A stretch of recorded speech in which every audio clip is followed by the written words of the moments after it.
Welcome to Tenor Tech, where I solve the problems you didn't even know you had. You begin by preparing a confined environment so dependencies do not leak. Create a venv and activate it. Install Python 3.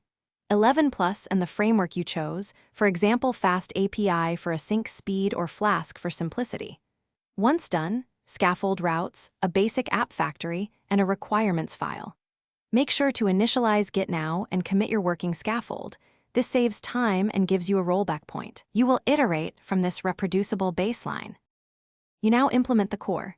Define your endpoints and data contracts, because clear contracts prevent rework.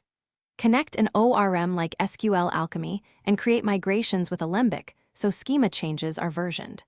Once data is reliable, add caching with Redis and background processing via Celery or RQ to keep requests fast.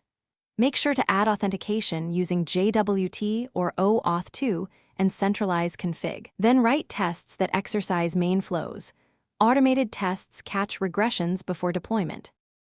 You finalize by containerizing the app and wiring up continuous integration so builds are repeatable. Push images to a registry and deploy with health checks. Once live, add structured logging, metrics, and alerts so you know when performance slips. Run load tests and configure graceful shutdowns to avoid losing requests. If something breaks, check the app logs and trace the request path.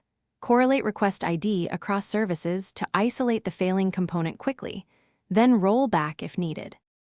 Thanks for watching. Subscribe to keep your life in tune.